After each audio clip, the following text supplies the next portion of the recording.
नमस्कार। मैं डॉक्टर रूपी त्रिवेदी वैदिक एस्ट्रोलॉजी में आप सबका स्वागत करता हूँ फिर से। आज हम जो विषय पे चर्चा करने वाले हैं वो जेमस्टोन है। आपने बहुत से जगह रीड किया होगा, आपको बहुत सारे लोगों ने राशि के ऊपर से जो भी जेमस्टोन पहनने के लिए सजेस्ट करते हैं लोग, वो मेरे हिसाब से और अकॉर्डिंग टू पराशर घोड़ा शास्त्र वो बिल्कुल ही गलत बात है। हमेशा आपको कोई भी राशि के ऊपर से जेमस्टोन नहीं पहनना चाहिए। आपको मैं आज समझाऊंगा कि जेमस्टोन पहनने की जो सही रीत है वो क्या है।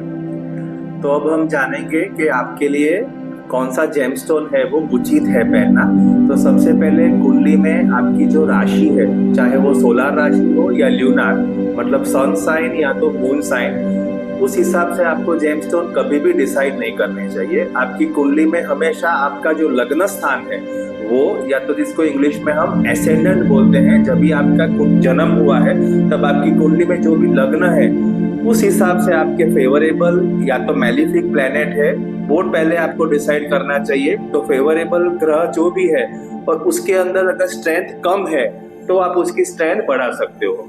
तो स्ट्रेंथ बढ़ाने के लिए आपको जेमस्टोन वही प्लेनेट के धारण करने चाहिए कि जो आपके लिए फेवरेबल है। जो भी मैलिफिक प्लेनेट है कभी भी उसका जेमस्टोन आप नहीं पहन सकते। और फेवरेबल और मैलिफिक वो हमेशा लग्न स्थान से ही देखे जाते हैं। आपकी कुंडली में मारक ग्रह और बाधक ग्रह सबसे पहले कुंडली के ऊपर से एनालाइज होते हैं, उसके बाद में ही आपको जेमस्टोन पहनने हैं या कौन से ग्रह के पहनने हैं वो डिसाइड करना बहुत जरूरी है। मारक ग्रह और बाधक ग्रह दोनों आपके लिए फेवरेबल कभी भी नहीं हो सकते हैं, वो हमेशा मैलिफिक होते हैं। एंड द मोस्ट इम्पोर्टेंट, बहुत सारे लोग ऐसा कुंडली में मानते हैं कि आपकी कम डिग्री, मतलब के 5 डिग्री 6 डिग्री अगर डिग्रीज कम है तो वो ग्रह की स्ट्रेंथ कम है। ऐसा बिल्कुल भी नहीं होता है। हमेशा कुंडली में एक इंडिविजुअल कुंडली के अंदर टोटल 16 कुंडली, मतलब षोडश वर्गीय कुंडली होती है। वो हर एक कुंडली के अंदर आपके ग्रह की स्ट्रेंथ क्या है, वो कौन सी राशि में है, अपने मित्र ग्रह की राशि में है, शत्रु ग्रह की राशि में है, उसके ऊपर से ग्रह की स्ट्रेंथ डिसाइड होती है। और वो ग्रह जब वो कम स्ट्रेंथ का होगा और आपके लिए फेवरेबल होगा तभी आप उसके जेमस्टोन जो है वो धारण कर सकते हैं। एंड द लास्ट पॉइंट, बहुत सारे लोग मांगलिक कुंडली जो होती है, मतलब मंगल दोष की जिसकी भी कुंडली में है, वो लोग, बहुत सारे लोग न्यूज़पेपर में पढ़ते हैं या तो बहुत सारे एस्ट्रोलॉजर्स उनको रेड कोरल, मतलब मंगल का जो नंग है वो धारण करने के लिए बोलते हैं, लेकिन ऐसा कभी भी नहीं करना चाहिए।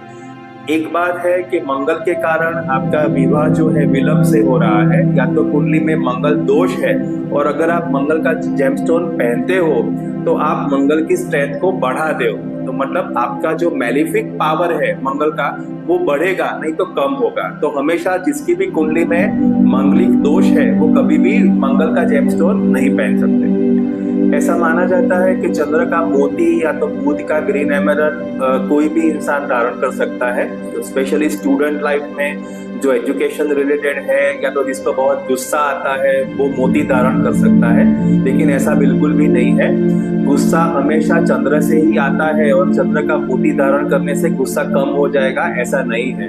चंद्र अगर आपकी कुंडली में बहुत ही अशुभ है, मतलब मैलिफिक है, तो आप कभी भी चंद्र का पर्ल, मतलब मोती धारण नहीं कर सकते।